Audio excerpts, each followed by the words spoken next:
If you've run a number of races, you'll understand what I mean by loose power. And you want to create that loose power. Loose power means that feeling of the muscles in that reflexive force. Then they're creating power without you putting in any effort. It's almost like someone's got a remote control and puts you on fast forward, and you're kind of just, you've got high cadence, but you're not putting any effort into it.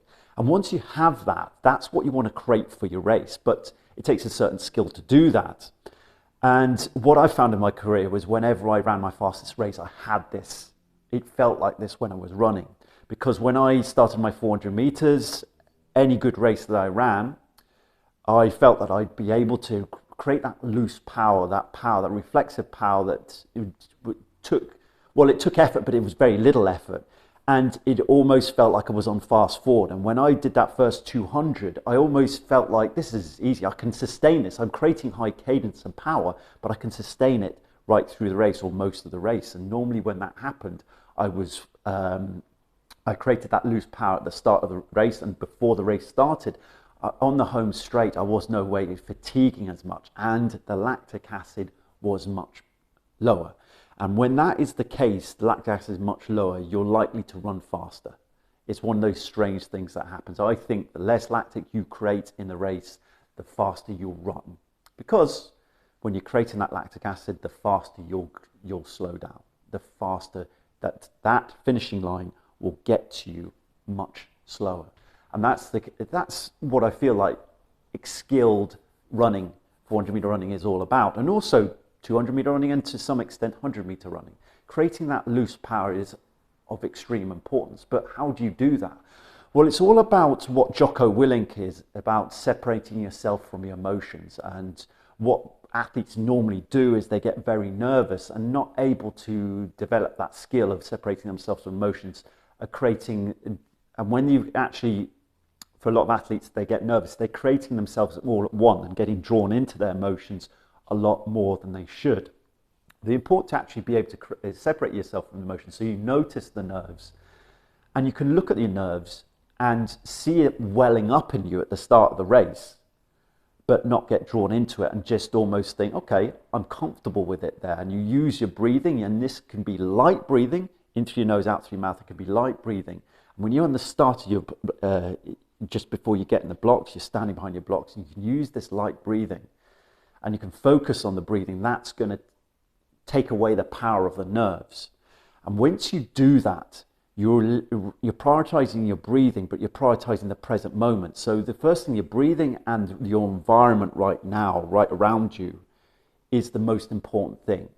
You should concentrate on either of those two things. And the nerves are not something that you should observe, but should put less priority on them, pay less attention to them, or notice them, but actually don't allow them to overcome you. Let the breathing and the concentration of the breathing overcome you. Let the present moment overcome you. And although the nerves will be coming into you, coming at you from all lengths, just notice it, but don't get drawn in by it. It's supposed to be there. Those nerves are there to help you in the same way. And once you get the skill of that, and you actually get comfortable with those nerves coming in, and you're actually separating yourself from your emotions. The emotions are probably built up by fear. Fear of not performing well in the race, fear of whatever the other competitors in the race. There's that fast person on the outside that you know. All those things are unhelpful. There are outside factors that really are not bringing yourself to the present moment. Those emotions are built on fear of the future. Okay, that's not right now. And you need to actually notice the importance, how little importance those nerves are, but how useful they can be. And when you actually prioritize on your breathing, light breathing into your belly, or you concentrate on the environment around you and you're paying attention to your nerves but not getting drawn in by it, then you're creating that loose power that you need. You'll notice the difference once you actually do that. Once you're comfortable with those nerves being in there, once you separate yourself from those nerves, and it can be done. It just needs you to practice it throughout the day. Notice any discomfort that you feel, and notice the fact that it's not actually you. And when you actually do that, you continuously practice that throughout the day, then you can actually bring it into pressurized situations like racing. And it's a great, massive power that you can gain. It's a massive power that you can develop, that loose power that you can for your race. And you'll find you'll have more greater power, you'll get greater speed, greater cadence with your strides, and also you'll slow down slower.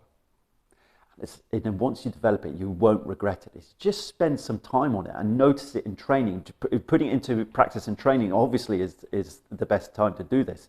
And you notice the difference, how you feel when you do it. That's why I believe that much of your performance is dictated by how you are before the race starts. So much of your performance. How much of a percentage I'm not going to put on it, but it's significant. And once you couple it with the training you've been doing in the last months and years, you get great performances in your sprinting and you run to your potential. So we want to create loose power. You do that by separating yourself from the nerves you are. Practice it in training. Use your breathing to focus on, to separate yourself from those nerves. Use the feeling in the arms. You could actually focus your attention on your body, feel the tension on your body, or you can focus your attention on your surrounding environment. In the environment, maybe look at the blocks or notice the other things that are going on. But you can do all those things, maybe those 3 things, to actually bring your nerves under control and notice their lack of importance.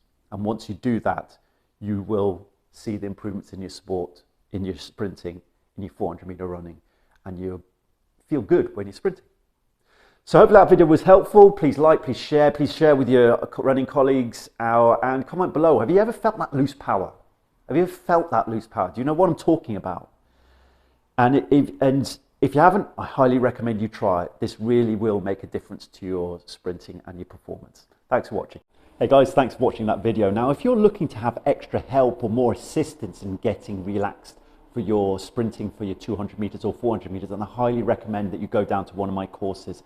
2 courses. There's the full relaxation sequence for sprinters and 400 meter runners, and then there's a starter program as well. You can get the links below in the description, but both will be valuable in helping you incorporate relaxation. Both contain massage techniques that actually can relax the body, that you can do yourself, that take minutes, and that can change your performance and your body on the spot. So take a look at both those programs. If you're truly interested in getting relaxed for sprinting and getting the best out of your sprinting ability and your sprinting career, I cannot recommend them enough.